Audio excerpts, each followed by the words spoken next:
So you have got to feel. Does anybody wanna funk? Does anybody wanna funk tonight? Does anybody wanna funk? Then let's make this groove ours tonight. Does anybody wanna funk? Does anybody want to funk tonight? We're full of freaky fever, making you believe. Check, check, check.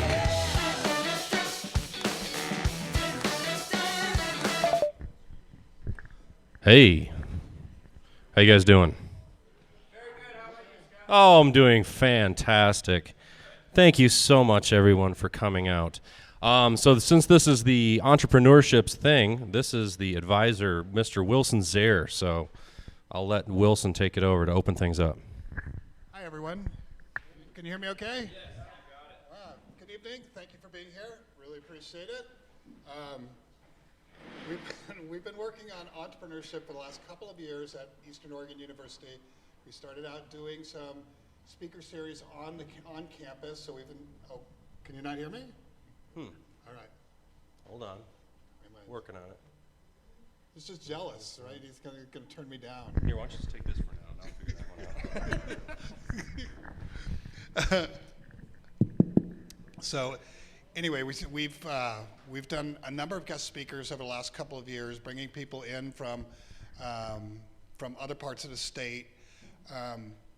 We've been working on through the Entrepreneurship Club. Tanner's the president of the Entrepreneurship Club. Been working on other kinds of events, and in particular, this pub talk, kicking this off and getting it started. We've been working with the Oregon Entrepreneurs Network to bring a venture catalyst to town, and working with Bob to raise awareness and to work on entrepreneurial ventures. So this is just one. We're hoping that this is the first in a series of these pub talks we'll be able to do. But I did want to share one other thing, and of course we're very fortunate to have Scott here, local entrepreneur and hero, inspiration. Wow. And, Give it up. Give it up for Scott. and he gets to be the headliner here tonight. Yeah. Instead of no cover, right? No cover. So the other thing is I wanted you to introduce you to Michelle Russell. Michelle is entrepreneur. Some of you may have just talked to her. She's got a company called School Marm Treats, and she was one of two groups at Eastern Oregon that won, or been invited to compete in a statewide entrepreneurship championship this year. So she got $2,500 to build her prototype. We have another team that got $2,500. They're both in a competition to win as much as $10,000 and a spot at the Bend Venture Conference. And yeah. So it's a big honor to be included, and it's really something to have two teams competing. Thank you so much. You did awesome. Thank you guys for trying my treats, and if you could follow me on School Marm Treats, shameless plugging because they look at that in the competition. There you go. Super good. Yeah. So, I also know you didn't come here to listen to me talk. So without further ado, I'll turn it over to Scott and to Nick, and let them share their story. It's an amazing one. And anyway, thank you. Who is it? Uh-oh. Is it me? All right. It might be me. Hello. Whoa, that's loud. Good. Just whisper. Just whisper. That's all you have to do. It's just whisper. Hello. There we go. All right. I know. All right. Well, so yeah, a while back, Wilson mentioned we should start doing this, and I said, yeah, great. We'll pour beer at it, and it'll be great. And he's like, well, maybe you should also talk. And I said, well, why do you need? Yeah, I don't need to do that. That's okay. But it kind of made sense to kick it off, and then we'll have other speakers down the road. But so the way that I didn't prepare a big thing, but I did want to show some pictures. Hopefully everybody can see. I don't know, see these screens well enough. Share some pictures of the journey. I think that's kind of nice. And this is my business partner Nick, and he's gonna talk whenever he feels like it about whatever he feels like. Jump in anytime. Nick and I really, I guess, kind of started this thing, and I think, to be fair, I think you could probably argue that Side A is proof that a late night drinking conversation can become reality. It was a conversation that took place in my garage, and this was a piece of styrofoam. Actually, it looks better this way, I think. Yeah. There you go. So that's Side A Brewing right there on that piece of styrofoam. So it's kind of fun to think about, wow, of course we keep that, and as it was in my garage, and I was like, oh, where is that thing? I got to find that. Well, it's a lot bigger than the back of a napkin, though. Yeah, it's bigger than the back of a napkin. It was a little more difficult, a little more unwieldy. Well, So it may have actually started on like a piece of cardboard, but then we ran out of room. Right, And that right. was the closest thing we could find. We're like, Yep. okay, now we know what the size has to be. Yeah, Let's so go see from there. if when you're looking at that, if it makes sense, if Side A is in there somewhere. Anyway, so then we were fortunate enough to run into Ralph Edwards, who's sitting in the back, to actually give us some real drawings, which was fantastic. So he's an actual architect. We were going to just submit this to the building commission and see if they would go for it, but yeah. It didn't have the appropriate dimensions for the ADA compliance to the doorways or the bathroom, nor was the bathroom on there originally. So I think it would have gotten rejected. Yeah. All right, so this kind of started actually a conversation I was having with a couple of other friends, and we were just talking how it would be fun to start a brew pub in the Grande, just because the obvious reason, and if you're thinking of starting a business, obviously this is one of those things that you need to look at. Is there one that exists in this town? And the answer was no at that time. And so we were like, well, I know there are people in this town that like to drink beer, and I'm sure they would be supportive of local beer, so it probably would make sense to do this. And so it wasn't a tough pitch to investors and others to make this a reality. And I was talking to some folks at the city, first Charlie Mitchell and then Christine Jarsky when she jumped aboard, and then some others, Robert Strope, the city manager, was very much involved. And we had a little committee that was looking at the firehouse. And at the time, I wasn't thinking of doing it myself. It was more, hey, let's recruit a brewery to bring them to La Grande, And we struck out a couple times, and now that I'm in it and doing it, I can see why they said no, because there's so much to do where you are. You're like, somebody comes to you, is like, well, come to my town too, and you're like, are you nuts? No, well, yeah, it's crazy. Of course not. So anyway, so that all makes sense to me now. But anyway, so then I said, well, I know a guy that's been in the brewing industry for about 17 years, my good friend Nick, and so. I called Nick, and Nick's brother lives in Portland. He was living in Michigan at the time, working at Shorts Brewing. And he said, well, I'll plan a vacation, come visit Jesse, and then I'll come out and hang out with you and see the buildings you're talking about. And I showed him Mount Emily, and he said no. And then I showed him the firehouse, and he was like, no, this building, that's pretty nice. This could actually work. And so he gave the firehouse thumbs up, and then he went back home to Michigan. And then we kind of talked on the phone here and there, and then you called me about 2 months later and said, you know what, I'm going to come out and do this too. Let's do it, And so I was like, all right. So then that was kind of the beginning of the two of us really starting the actual planning phase.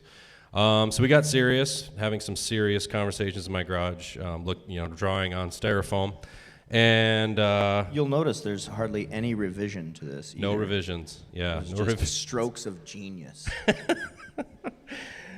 And so we ended up kind of just moving forward. We didn't know at the beginning. We knew we wanted to, on the cheap, buy beer equipment. And I knew this guy's a mechanical genius, so I was like, well, if we can get cheap stuff, you can make it work, right? And he's like, well, I guess. And I was a little more optimistic than that. And I don't want to get too far ahead, because Scott also made, this being one of these talks where we're talking about the impetus to start a business. Scott had done a lot more homework than just the idea, or had much more of a base of the homework. La Grande is the only town in Oregon over 5,000 people that didn't have a brewery. There's a major highway that runs through here. There is a university.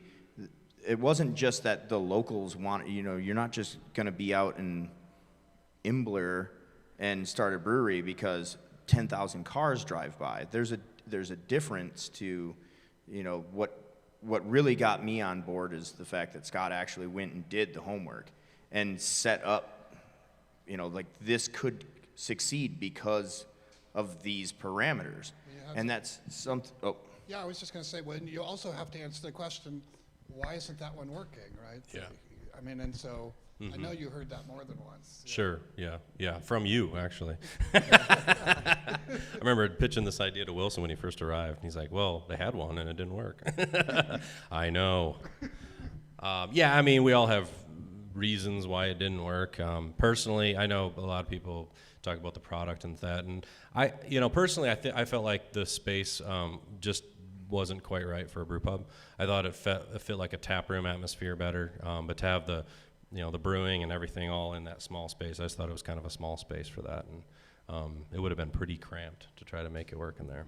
So yeah, that's why I said no. yeah, I was like, no, this building's not going to work. yeah, You have to think again, regardless of what you're doing, especially if you're making a widget, you're doing something, is planning ahead enough to say that, you never put it in your mind that you're not going to make it, but when you do get to a point where you need to go to the next step, how can you lay that all out ahead of time? And that's what we were trying to, I was like, well, this building right here will allow us to do this much per year. And then we thought of, let's continue to think of numbers, because you have to make it work in the first year or two. Otherwise, what's the point?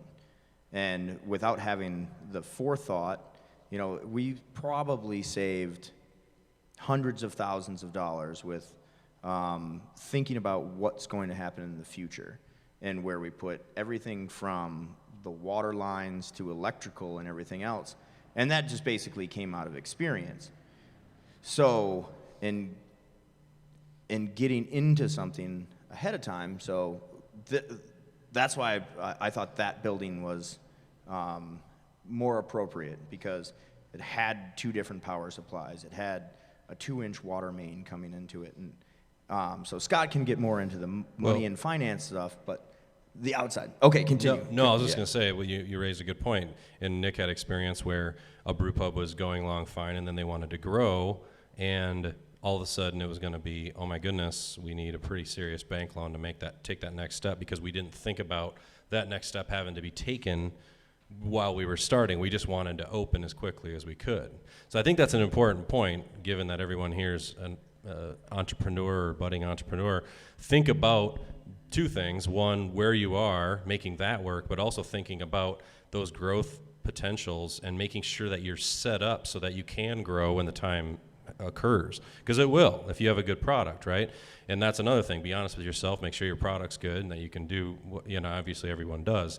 But if there's any inkling that, there's no room for self-doubt. You have to be very, very much aboard with what you're doing and being ready to grow. So, yeah, and as we're talking, I'm just going to start flicking through these pictures, because it's kind of fun to look at what the space looked like when we really first came upon it. Here's the back alley where the patio is, which kind of looks like that still somewhat, because we haven't painted it or anything yet. But it's you can see there's a garage door where the door to the restaurant is now. We took a bunch of stuff down. The basketball hoop's still there. I might put it back up. That's true. This is the brewing side. There's a lot of trucks in the what is now the brewery, and in the this is the brewing side, and then to the left, if you can imagine, it would be like that's the bar where that red truck is. That's where the bar is now. So it's kind of hard to even envision it or see it when you look at some of these pictures. It may make more sense on this now. Yeah. I can add something, Sure. too, if you don't mind. And I like the idea of planning for the future is important. It's a big one, too. But the other thing I like about this space, especially for a retail business, is it has a story. Mm-hmm. It's not just, a blank box. It's got story, it's got history, it's got personality. It all makes it a lot more interesting. Yeah, and we thank the city for allowing us to do this in their building too, because they easily could have said no, we don't want a brew pub in this space. So they had been trying to put some sort of brew pub or some they needed something with that building. the building was essentially vacant for 8 to 10 years or so. There's the Eastern Oregon Fire Museum that exists in the front corner, but other than that, the rest of the building they really were using primarily as storage. So, but you can see this is the restaurant right here. So, and maybe this picture actually gives you an idea of the sort of I don't know, like crazy vision you have to have. I mean, if you see a space like that and go, hey, that looks like a brew pub, right? Really? Most people that we walked through at that point were saying that. Really? Does it? Huh, okay. Well, good luck with that, right? But anyway, we saw it, and so we made it work. That's the museum. The museum largely looks the same. It's the front of the building there. I like that picture. It's kind of the classic. We took that picture almost right away when we first started the project. That's the whole building there. Yeah, so again, when we started the whole project, this is February of 2016. So that's the amount of planning time we put into this was maybe, say, a year before anything ever got to like, okay, let's do it. It was, like hopes and dreams, and then as soon as you find something, the clock starts ticking and money starts going away very quickly. Yeah. So before that happens, it's best really to be like, okay, we're going to do this, and if we're going to do it, we got to do it now. And these are the steps you need to take. So laying out a detailed plan of how to start, whether you're going to start as an LLC or what are you going to do, how are you going to structure your company, and all that sort of stuff is best to be done before you're talking to a lawyer, because he charges by the minute. And so that was kind of one of the things we ran into. We were like, okay, well, how are we going to do this? We're like, let's go talk to the lawyer. Bad move. I mean, we could have easily saved several $1,000s or a percentage of. Luckily, we had some contractors and some of those people in the room that said, hey, pay me when you're open. Okay, thanks. So sometimes that works out. If you can sell the people that are working on the project your plan, they know, they believe in it, and then they see the potential, and they're a little more forgiving as far as not demanding payment immediately, which is nice. Because you can, when you're opening a business, as many of you know, every little penny matters. It's quite a process to see, like, how fast money can be spent on these sort of thing, And I think that's something where a lot of people don't realize just how expensive all of this is. Well, there's always the little stuff too. Yeah. Once you budget for the big stuff, but then there's there's the cup, there's the silverware, there's the bottle of ketchup. Yeah. It all adds up. And that's right, all the little stuff adds up, and then there's also the magic, I call it the magic 30% number. Whatever a contractor says it's going to be 30% more than that. And it's going to take 30% longer. So just keep the number 30% in your brain if you decide to open something. So, all right, so this was the day, there we go. This was the day we started moving the fire trucks out, so that was an exciting day. I remember, I don't know if we marked that one down on the calendar, but that was one of those days where you kind of you have these like big days, right? It's like, oh, that's the day that we actually had the space and it opened up and we were able to do something there. There's Nick pushing Nick and I think, is that Emmett? Yeah, I think so. That's an old horse fire truck. Actually, sort of thing, that right? was meant to be Hose man-hauled. It was a hose cart and ladder cart. So that's how they, prior to the 1910s, how they managed to get everything around. There's my daughters in the fire truck. Family's a big part of it, obviously. They have to be on board, otherwise it doesn't work. So the kids had fun watching me do all this, and that was part of the reason I wanted to do it too, was just to show them that they could do something like that. I think it's neat. There's some blueprints from Ralph that actually were functional, and we were taking a look at them and starting to make plans. That's Travis's dad there visiting, taking a look at some plans. That's the brewer at what are they called? Seven Devils down in Coos Bay. They were nice enough to sell us some brewing equipment super cheap. So you have to look for deals too. You can't buy everything new. It's not going to work. So you look for deals, you find and you have to be able to jump on them. So have that cash ready to be able to jump on good deals when they come available. And so we got a lot of our equipment from these guys. And then these were the big tanks that we ordered, I think, from Seattle, coming in on the truck. That was exciting. Well, the tanks actually were from a brewery that was expanding. And Scott and I actually, when we went to look at them, had decided that neither of us were going to drink until we had our first beer come out. And this is a good 2 to 3 months into this. You know, we're doing this. We're going to have beer in like 4 months. That's it. About 2 weeks after these things got delivered, I'm pretty sure we went to the bar. Desperation sets in. So that promise was broken, but luckily we're good on the rest. So this the kind of fall, these things are arriving, everything's going well, and then this happens. I don't know if you guys remember 2 winters ago, but 2 winters ago winter happened, and it pretty much put a standstill to everything we were trying to do, because concrete doesn't set, glue doesn't stick, pretty much nothing happens, and so we all decided to kind of take a breather and, well, let's go, on vacation. I don't know. And so it was frustrating. I had some other pictures of me heating pipes and stuff. Things started to freeze. Yeah. I spent more of my time all right, I just got to make sure to change the propane tank out so all of the brand new plumbing we put in doesn't freeze and break. It added an additional 3 months. Because then you get kicked to the end of the line of every other contractor as well. They're like, hey, sorry, we can go and frame in, we're roughing in this house and doing that or whatever else. All right, we'll see you when we see you. Yeah, and they have emergency calls and everything else with weather like this, of course, so you're just not going to see them for a while. That's a weird picture on the left, but that's looking up. That's Thomas Taylor, the former La Grande Main Street director. He was always around that summer. And then we found a guy up in the ceiling. He just lived up there. So we cut a hole so he could breathe. No, just kidding. That's our assistant, Travis. He was up there running some wiring and stuff, and we just thought that was kind of a funny picture. Just to give you an idea, that's the entrance to Side A, so the door was much more narrow. We had to widen those doors out, but that's going toward the lobby right there. So it's pretty crazy seeing these pictures now. This was when the walls started going up, wood on the floor, dust everywhere, all kinds of stuff. Nick doing some welding, putting in some overhead beams and stuff, trying to frame up the doors.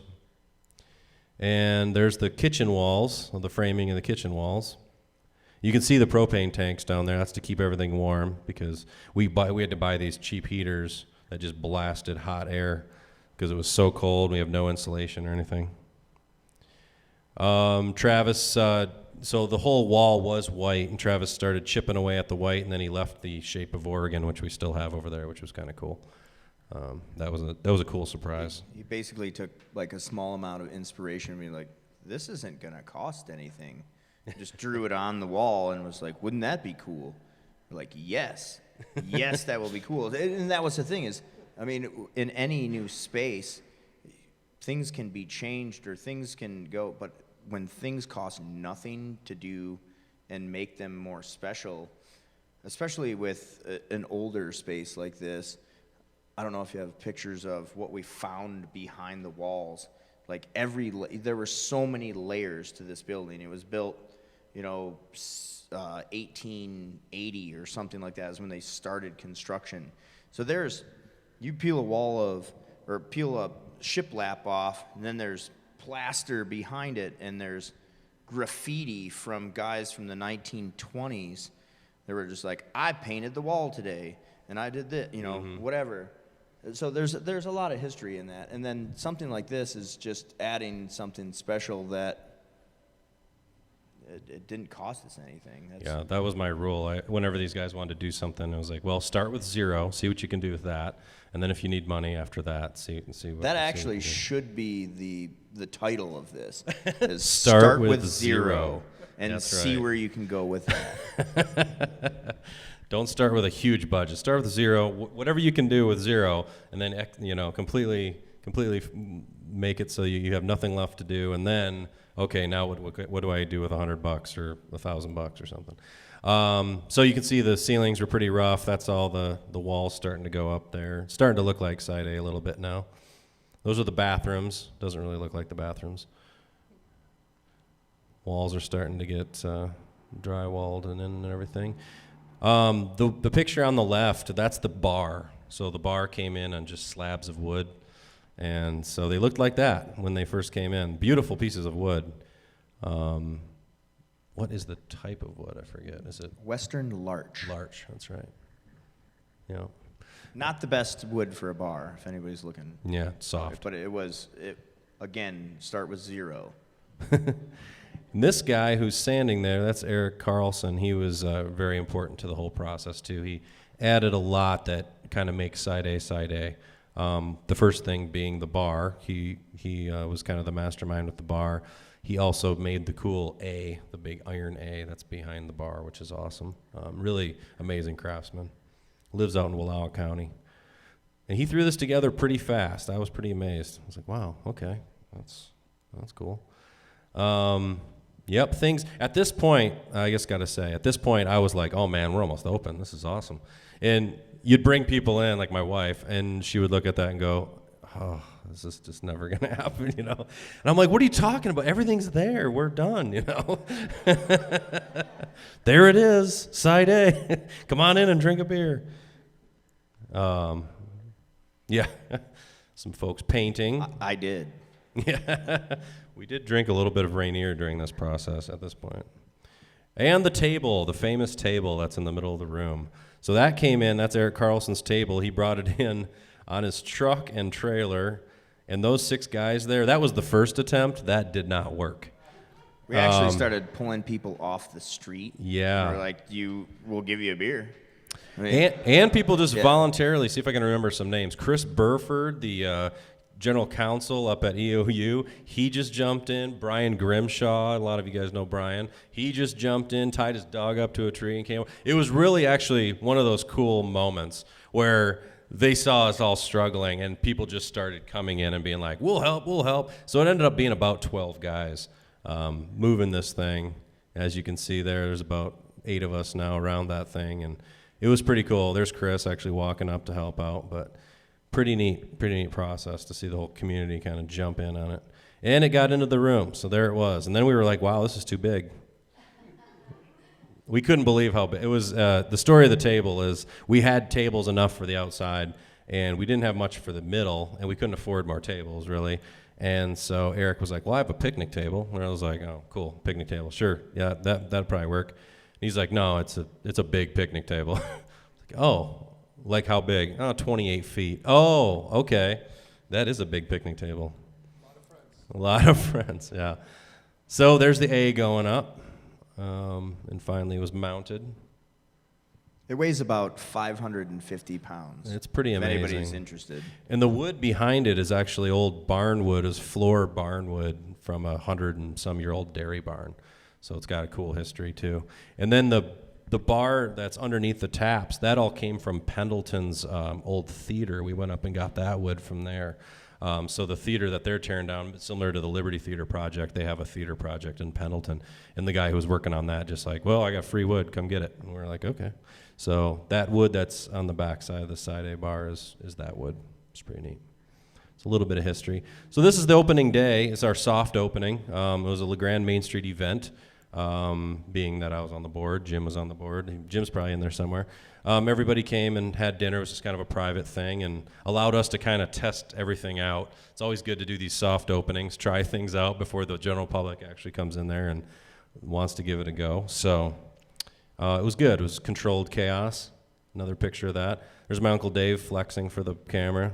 This was friends and family night, so we had a second soft opening. So we had the Grande Main Street, then we had friends and family night the following night. There's the kitchen crew, the opening day kitchen crew. Looks like the Starship Enterprise or something. I think it's pretty cool. There's Nick and I in front of our various things there. And then actually the first day open to the public, or first few days, we had Elwood come in, and there's Ashley O'Toole back there playing music, and a few other folks, Bourbon Bill, Jay. So yeah, it was packed. It was fun. A lot of good times. And in that place since. So this was actually, I took a picture to say I got her permission and everything, but I don't remember her name, unfortunately. But she was drinking the first Side A beer. So that's the first beer that was actually poured out of the tap, aside from the stuff we drank in the back. But the first customer poured beer right there. She loved it. Of course she did, right? Yeah, and that was also on the first day. Yeah, same thing. First beers. First beers for us. So and Greg's first one. A lot of times. So with this being said, a lot of people are like, I heard you guys don't even make your own beer. You guys opened, and I went in there, and you didn't have your own beer. Well, because of the winter conditions and whatnot, we completely switched our focus from starting, with making all of the beer first, getting all of that equipment hooked up, to getting the restaurant going. Because it was either one, we spent another 6 months without a revenue stream, or we just go ahead and say, well, we'll open as a bar and we'll let food and guest taps drive us for a little. At least then we're making some money and starting the business, versus waiting another 6 months, opening in the middle of the summer or the end of the summer, and kind of, I imagine we may have doomed ourselves had we not made that decision. Yeah. It was just, we couldn't pour concrete, we couldn't do anything on the brewery side, so it was, let's go ahead and focus on everything else. I think that's it's a really important point that, and the way I was thinking of it, or I had it kind of visualized in my mind the whole time, and I was always sharing with these guys too, is it's almost like you're going down the freeway and you have multiple exit ramps, and each of those exit ramps end up in opening it up. Open it up when you can, right? And so you're driving down the road, and as you accumulate more investors, accumulate more money, maybe a loan goes through. Okay, now we can make more. We can make more stuff. But each time you do that, just having the back of your mind, I just got to open this thing. So if I see that things are troubling ahead, have that exit ramp in front of you, be able to open that thing up, right? And this was one of those moments where we really wanted to open with our own beer and the whole thing, but we would have been sitting around waiting for beer to be brewed, because we had to put all of our resources toward the end on just getting the kitchen functioning. And once that was functioning, it was a no-brainer just to open the thing up, as it was. So that's a good point, and maybe I can ask a related question. So, when we think about starting a business, a lot of time we spend time putting together a plan, very detailed plan sometimes, about how it's going to go. But it seems like it never really goes that way. Right. So how important is it to be flexible and opportunistic and be able to take advantage of unique opportunities? Yeah, very important. So you have to have your business plan. You can't really operate it without one. It's a good exercise, even if it's only for yourself. It's, of course, not only for yourself, but it's a great mental exercise to go through building a business plan, to really walk yourself through the steps. Once you've done that, you might as well tear it up and throw it out, because it's all going to change. But that being said, before you do that, have as many people who run successful businesses look at it and go, add that, Right. add that, add that, add that, Right. then rip it up and start over again. Yeah, and keep doing that, and you'll rewrite that thing over and over, and that's a little bit tedious. But at the same time, Wilson's right. Be able to be flexible. Something might come up where, hey, that's a good opportunity. We may have to just jump at that and open this thing up. So, all right, let's move on here. And there's Jim. Jim's in the room. So that was the Blue Mountain. That was a fun night. We had the Blue Mountain Outfitters 3rd anniversary party there. It was a pretty good time. We had music, and then Jim gave away some stuff, and we wished them all a happy birthday. It was very fun. Elena really gussied the place up. It was cool. So, and that's our backyard barbecue, which was fun. We had some of our friends playing music, some kids dancing, and we served food outside, and it was a really good time. That back alley area has really been really, really nice. It was always the part of the building that really got me excited about that space. Like, I just love that outside space, and Nick mentioned when we were first kind of looking at it, it's protected from the wind on all sides for the most part. There's a little bit of wind back there, but really, it's a really nice, just kind of protected space that the sun doesn't hit you too bad. It's pretty good. And you can bring your dog. And you can bring your dog, yeah. Yeah. So there it is, lit up a little bit. That's the same day.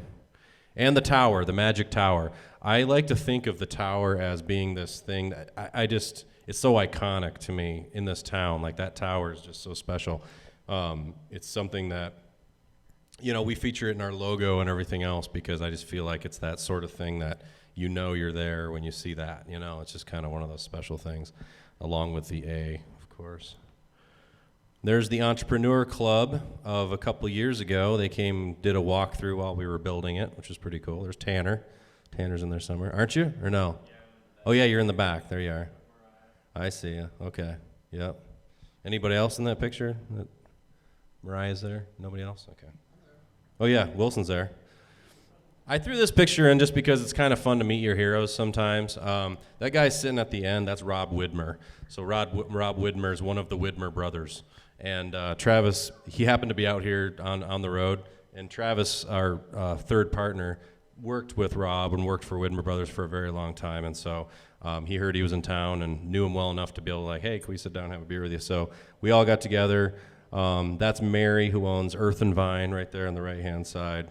So this was just kind of it was a fun night talking to Rob about it. And he was almost kind of like, oh, yeah, that was fun when we started, you know. It was kind of cool seeing him get excited about what we were doing. He was thinking, yeah, that was fun. Thank God I don't have to do it again. Now I'm rich.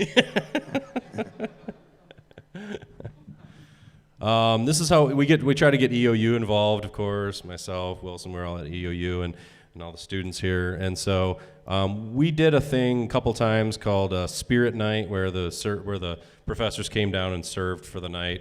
It was just kind of a fun thing to do. Everybody wore your EOU gear and stuff. So, picture of one of those.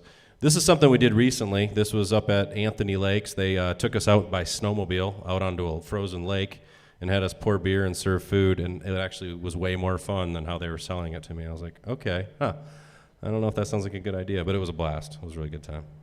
So I think we see Side A Brewing as being we were trying to do as many events as we can because we want to get out into the community and really be a part of the community and all of these events. I think they're really important.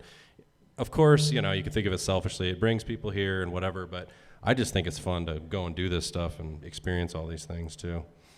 And this was our most recent, this was just a couple weeks ago, we had our anniversary party in this very room, and we had a beer garden right out front in the street.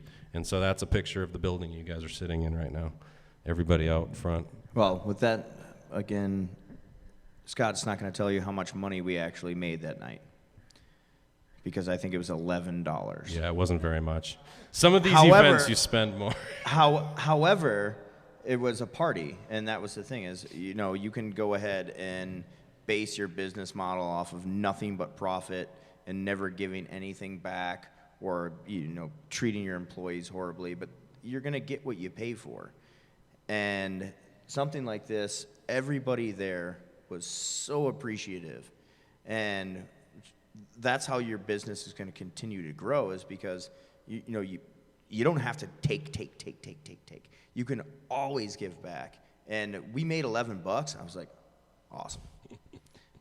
We didn't lose money.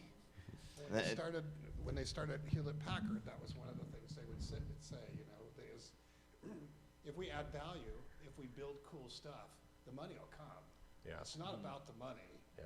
It's about, the bigger why we do this. I think that's the hard thing to remember is that the money's a residual, It's a thing that happens if you're doing the right thing. And I think that's a hard thing for a lot of businesses. They just focus on, they think of their employees maybe as like, oh, your hours on the clock, I just got to shave that and treat them a certain way. But the more you treat your employees like your friends and your colleagues and as people that actually contribute to your business, because they do, right? I mean, employees make your business what it is. There's no doubt in my mind that the three of us, we like to have fun, come up with cool ideas, but our employees come up with so many ideas, and we're like, oh, that's awesome, And if you can just encourage that, then it's going to benefit the business in the end because the employees kind of take ownership of the place and they start to really jump in and want to see it do better, which is awesome.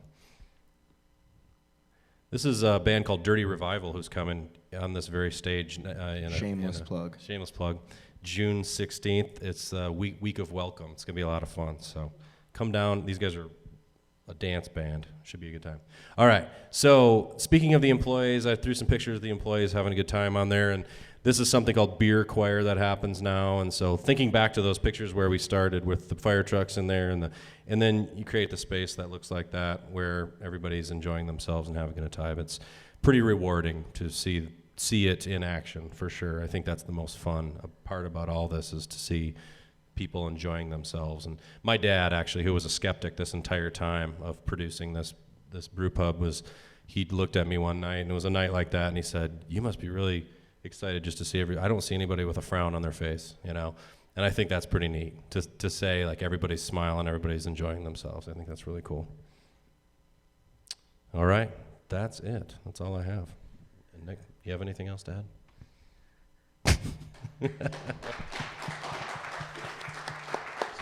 Maybe do you have time for a couple of questions? Yeah, you got any questions? Sure. So what do you think, guys? You have some questions for Scott and Nick? I have a question. Wait for the mic. Oh. What's some general advice you have for anyone else that's thinking about starting any random business? Just anything general to keep in mind. General? Yeah, I mean, like I said before, I think just believing in what you're doing, making sure that you're absolutely sold on yourself. Because sometimes we do things and we're not completely convinced ourselves that we should be doing it. Just make sure that it's really something that you believe in doing, you know, that you think is going to work. Because then it's easier to sell to everybody else. And for us, some people walked into that garage and were like, okay. But we were enthusiastic. We were like, oh man, no, don't you see it? What's wrong with you? You know, it's a brew pub. Can't you see it? Right? So I would say that would be my bit of advice. I follow the same sort of logic. One, make sure you want to do it first. So say you want to start finishing cheese. That's your thing. But you have no clue how to finish cheese, you know, or aged cheese, because that's like a whole separate business. I just found out about this. I always thought that, like, cheese companies just had cheese, and a lot of them, they're just like, no, we make the cheese, and then we give it to somebody else, and then we're partners, and so they finish cheese. Make sure you want to finish cheese, and you know what you're doing, because, I mean, going to school is great and all, but it should at least give you the drive to know that you need to have as much information as possible about your current business or what you want to become. If you don't have that, you're going to find that your failure rate is going to go up because of all of these little stumbling blocks outside of Mother Nature and subcontractors and things like that. There are things that you do that you have to redo. Well, I didn't know that. Well, you should have known. You should have prepared yourself better. I'm glad that, in a way, that I didn't try to start this company 10 years ago, because in that 10 years of working in this industry has given me so much forethought that saved us so much money, and I got paid to learn those things. However, there are certain markets and certain industries and certain things where you should just jump in, but you should be prepared for the worst regardless. And you should try to educate yourself the best you possibly can. Yep.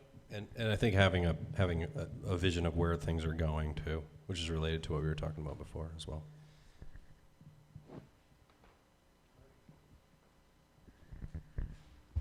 I got lots of questions, so in the name of Brewpub, cut me off if I've had too much.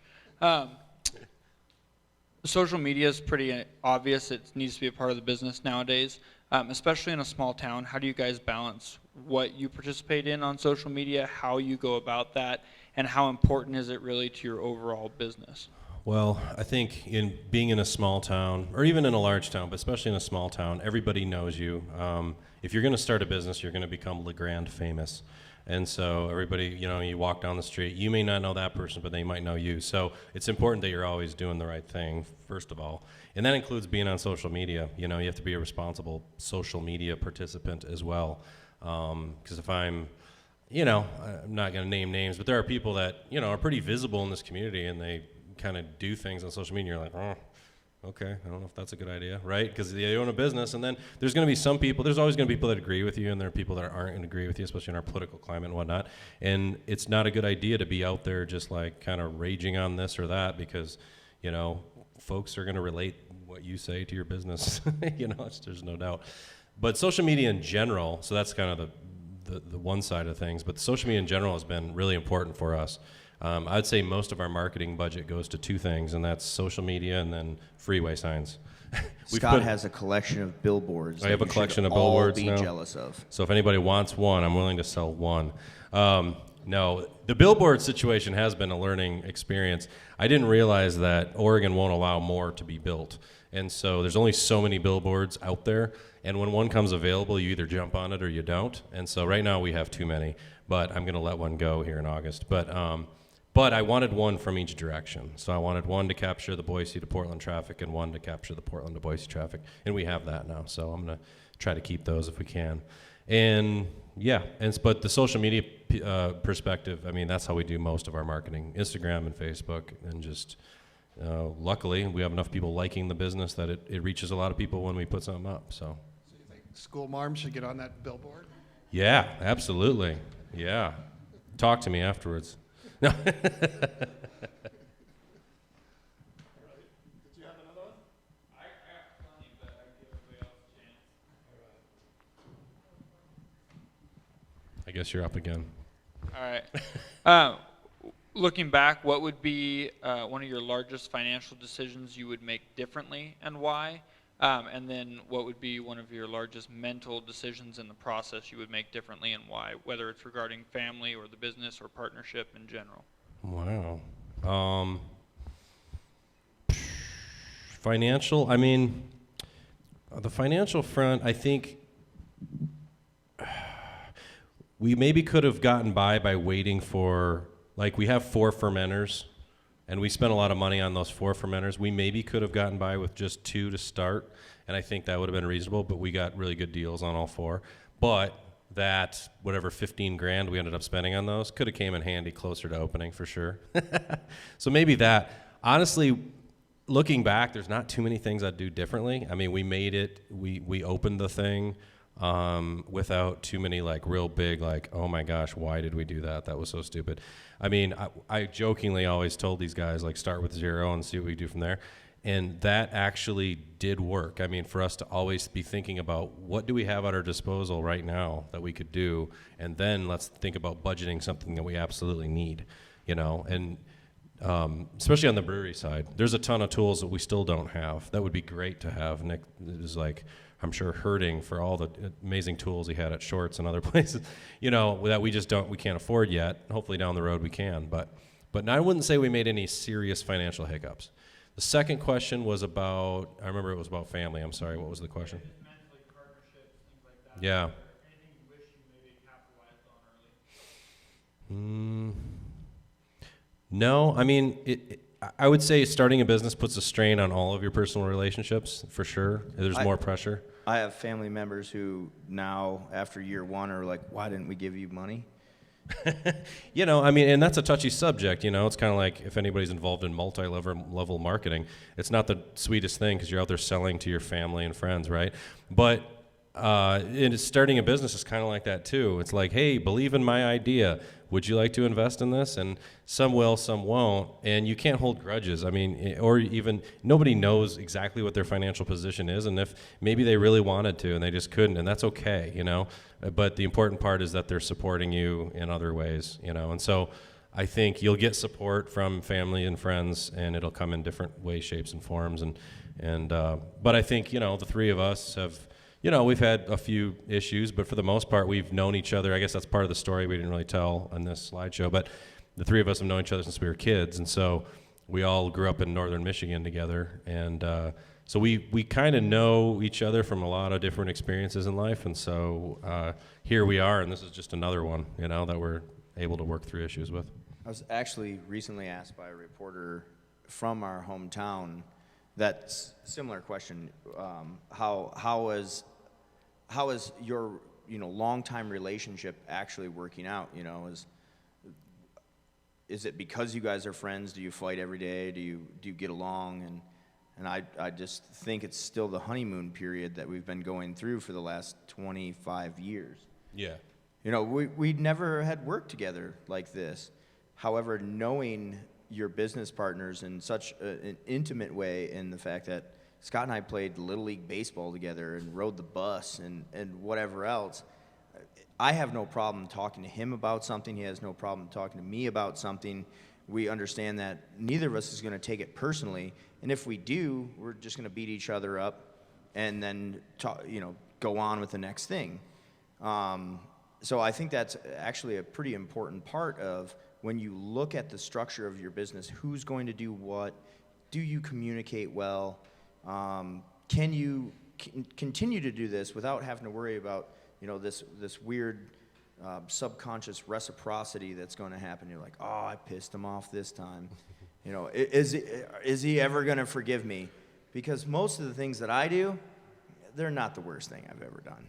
So, yeah.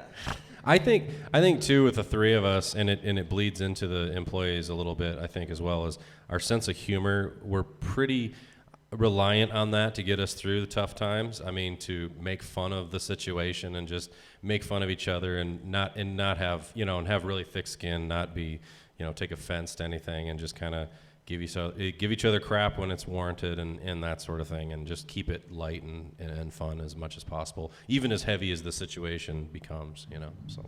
Such as, this isn't in the background story either, that I was homeless during this whole period and pretended to be, and this was Scott's idea actually, and I know it's not gonna affect anyone, but he was like, just go tell anybody who asks you when you're using the EOU faculty locker room that you're the new English adjunct professor.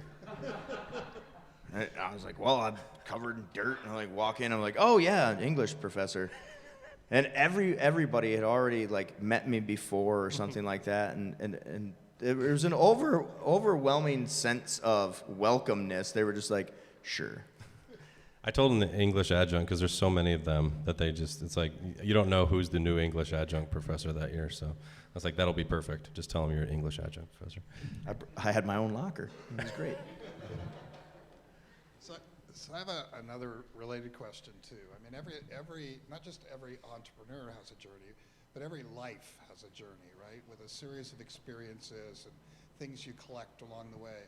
We had a gentleman named Clayton Oswald talk to a class recently, and he's CEO of a telecommunications company, and I asked him, if you could point to one thing or one experience in your life that prepared you for the job you're doing today, what would that be? And he talked about getting his job as a sales manager at Macy's, and how working with people and being responsible for inventory and all of these different experiences really prepared him to do this job, which was totally unexpected for me. So, I mean, if you think back, what kind of experiences, unique experiences have you had that allow you to do this and to be successful? Yeah, for me, since at Side A, my responsibility is kind of the front of house. That's what I spent all of my college going years doing, was bartending and waiting tables in Portland, downtown. And luckily, it was by accident. I got a job at this restaurant called Stanford's, which is a Pacific Coast restaurants chain, and their entire focus is on customer service. And so hopefully everybody in this room has gotten good customer service at Side A, but that has been an absolute must. And so everyone that comes in to apply for a job, we just drill that into their heads that this will be the best customer service you will ever deliver, will be at Side A. And that's just such a necessity for me, for a restaurant to have, because I saw what that did at Stanford's. People would come back just for that reason, because they realized how. So I would say that would be my experience. And it was the experience that a lot of you guys, as you're going through EOU or whatever, you had this job downtown and, oh yeah, I got to do this. You never know what kind of things you're learning. You're learning a lot of stuff that you're going to lean on later and go, oh yeah, my boss wasn't such an idiot. That was actually a good idea. Maybe I should have. It's kind of like Mark Twain tells a joke how when you're 18, your dad's an idiot. In 3 years, he learns a lot. Suddenly he's a smart guy in 3 years. So same thing with bosses. Later you start to think about what that boss was trying to tell you, and you go, oh yeah, that makes a lot of sense. I personally started working fairly early, and one of my first jobs was carrying salt out of a semi-truck at a Culligan retailer, you know. So the guy who owned the business is a pretty shrewd businessman, and a forklift is not cheap. I mean, a new forklift then was probably $5,000. Now it's probably double that. It was cheaper to hire me for $4.25 an hour to carry the salt out of the truck into and restack it into the building. And I thought of that as like a way I wrestled in high school. I was like, well, okay, I'm getting paid and I don't have to, you know, this preseason workout time. And eventually he was just like, nobody has ever carried that much salt. I hire somebody every week, and you're on like month 3. And I was like, oh, well, yeah, well, I didn't think I was gonna quit. I mean, I know I've been slow sometimes, but seriously, they're 80-pound bags of salt, and there's an entire truck of it. And so something like that, I just never had it in my head that I was gonna quit, or I was like, I just need a job. And so he's like, oh, okay, well then, we're getting a new forklift. You know, we want to keep you on. And what do you want to do? I'm like, I don't know anything about water softeners. So he's like, well, learn. Hands me this book. And he's like, take all this stuff apart, fix it, put it back together. Water softeners are not that hard to take apart and put back together. It's like, oh, that's broken. Redo that. So that kind of like the beer industry, or a lot of the equipment, or a lot of mechanical stuff and whatever, is that taught me to look at something as a machine, or look at something as a process, you know, all the way up to millions and millions of dollars going into a packaging line. Everything has to work. It's all just one machine. And I think that first job I had when I was like 14, 15 really taught me to step back and kind of look at that, but also stick to it. You know, you're not going to learn everything overnight, but if you're willing and able to, some of those things may come easy to you. You know, it may just be like, oh, I just needed it to be explained that way, or to look at it that way. And yeah, ever since then, I've been able to like look at a diagram and be like, oh yeah, it's just like that old water softener. You know, this dial's broken. So. Nice. Any others? John? So, knowing how bad winter is here in the Grande, did you find yourself struggling? And if so, what kind of adjustments have to be made? The winter was not as bad as we thought it was going to be. We really leaned on the Grande traffic in the winter. So some of the data that we're continuing to collect through comment cards and things of that nature is just to find out people's zip code. That way it's not too personal. People aren't giving away everything. I just want to know where you're from. That's cool. You know, just throw your zip code on there. Maybe check off if you heard about us on Google or something. And that's it, right? You don't want to bother your customers too much. But the zip code stuff has been really fascinating because you see during the summer months, I mean, people are from all over the place that come into Side A. It's pretty fascinating. And about 30% of our guests are not from La Grande. So we're constantly getting people off the freeway. Now, in the wintertime, obviously that freeway traffic slows quite a bit. We still get a few people from outside of town, but for the most part, we really relied on the community. And luckily, we were embraced by the community, and we're providing a product that the community enjoys. And so, and the other thing we did was to do a lot of events, and we kind of continued. We did, beer choir, we did trivia nights, we did a lot of music, a lot of just excuses to bring people down. I mean, people in the wintertime, they're sitting at home and they're going, well, I could sit at home, watch Netflix, or, hey, Side A's doing this thing, I'll just go check in, Put it another way. I mean, Yeah. create an experience rather Yeah. than just moving a product. Right. It's not just about just like, just the product. It's creating a space, and you think of Cheers or something like that, where people come in and they know each other, and you see a lot of that. There are a lot of people that come in and the big table kind of plays with that. People sit down at the big table and maybe they're nervous at first, but then they're talking to the people next to them after a little while, which is pretty cool. So, so the winter wasn't that bad. Obviously, we're happy summer's back, but yeah. So one other thought. I mean, over a lot of years working on new ventures and entrepreneurship, it seems like there's never a shortage of people telling you what you can't do, right? And a lot of times entrepreneurs, you pursue an idea just because you don't know it's impossible, right? All you can see is the dream. So how do you do that? You know, when everybody else is telling you it can't work, how do you stay positive and focused? And, I've got this one, Wilson. yeah. There's never going to be a shortage of people who say that you can't do something. There's going to be an overwhelming number of people telling you what you should do. What you should do is this, and you should do this, without, like taking into consideration of, have you just been talking to me? I just said that, or this is what I want to do. However, you have to have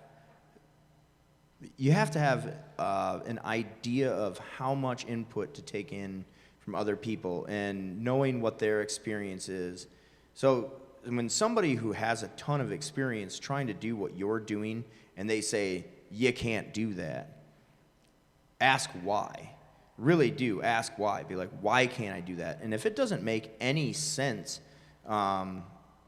you can't start a brew pub in Grande because they've already had one here and it failed. You can't do that. Well, okay, well, why did it fail? There was reasons for why it failed. Well, let's not do that. Let's try it a different way. But what you should do, always listen to as well.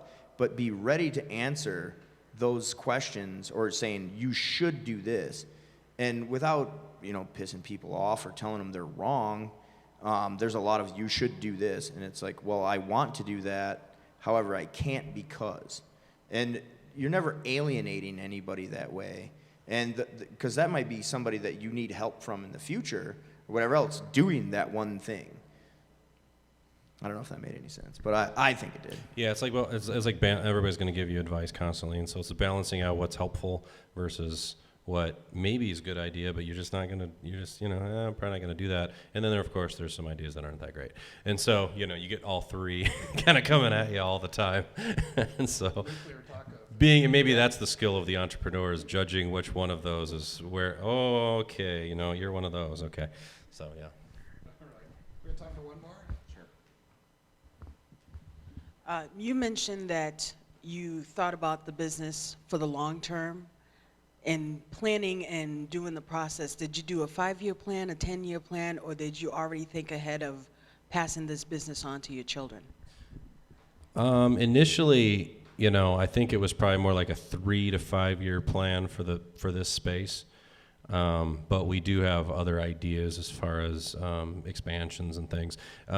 We've always, since the beginning, been talking about 3 to 5 years needing more brewing space. If, we knew the beer would be good, whether it be receptive. The problem with the craft beer industry is there's a lot of it, and there's a lot of competition for space and Safeway's shelves and other things, not to mention the dynamic of the big brew pubs buying out the small brew pubs and all that kind of stuff. So that's a pretty vicious market right now. So what we're looking at is trying to get our beer in bars through self-distribution as much as possible. And we're looking at some other opportunities that are still out there that I can't talk about quite yet. But there are some other opportunities where we can get our product out there as well. So those are probably, 1 to 2 year plan stuff, but I think you always keep a vision of where you would like to be, 5 to 10 years from now, something like that. So, Well, I remember when drawing this, we were already drawing out and looking at property for a production facility, but we're both realists in the fact that you have to build a brand, or you can't just, start making something. I guess you could. Pokemon Go was pretty successful for like 12 minutes. And you could do that, but like looking at something over a 25-year period is look at it and, well, can we set up lease options or our payment options or whatever we are with the facility that we're at? How long is this place going to be viable? When do we need to start looking at expansion and things like that? So when you're structuring out a loan lease option, or, you know, do you plan on staying there forever? Is this going to be your storefront forever?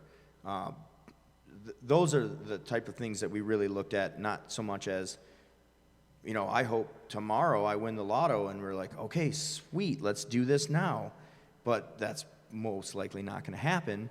But if it did, then it really does put you one step in front of what the end goal is.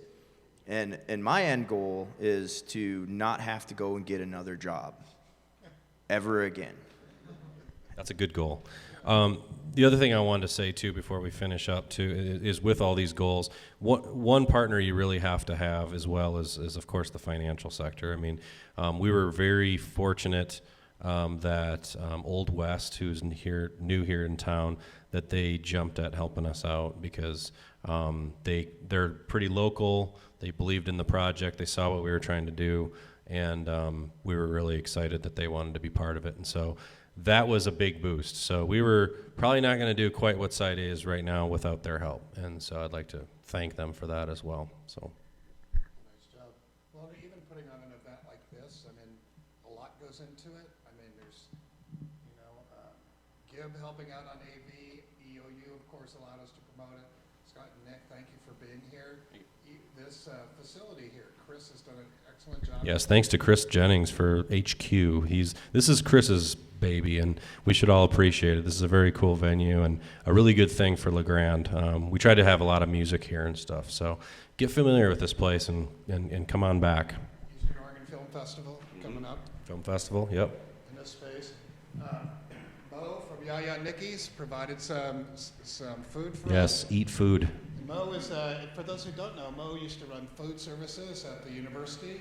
So he's he's got a long relationship with the university. He's back running his own restaurant now. They're doing a great job in a really small space.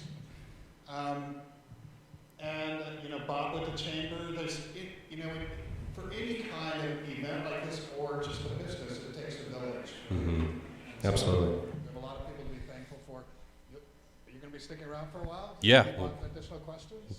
Yeah, we'll be around, so we'll talk to you while we're drinking some more beer and eating some delicious Yaya Nicky's food. So. And what is it you're serving up today? What? Oh, the beer. This is our most recent beer. Session proof is what we call it. Which was one of the, there's another one of these in Scott's garage that has beer names written on it. And when I went to school at Oregon State, and was hitting my grandpa up for money. And, we're sitting at the kitchen table, and he looks at me, oh, you're going to get your sociology degree, huh? I was like, no, actually, I want to go to school to brew beer. And he perks right up, and he's like, how much do you need? I was like, well, I don't need a ton. I'm not looking for you to pay for anything. I just, a plane ticket's kind of what I'm looking for. And he was like, about time one of you grandkids did something right. Like, when the economy's bad, people drink. So that's the name. Session proof is recession proof. You didn't even let me finish. Oh, I'm sorry. I thought that was my moment. Oh, I'm sorry. Jeez. When the economy's good, they drink more. And so the beer is fine, Scott. I'm you sorry. just messed I it up. ruined it. I ruined the whole it. thing. I ruined I it. don't even want to talk anymore. I ruined it. Sorry. So it's my recession moment. proof. However, Nicole Howard just pointed out the other day, she looked at it and she was like, session proof. Obviously, it's not with an S, it's with a C. And she was like, so is this Secession. secession? And so is Eastern Oregon breaking away from the rest of the state? And it's like, oh, there's a lot of different ways to look at this. Right. Well, she is an English faculty, isn't she? She's history. Yeah, history. Yeah. Anyway, yeah. All right. Well, thank you, everyone. Thank you. Yeah. Thanks for coming. Thank you to Yeah, thanks, everybody.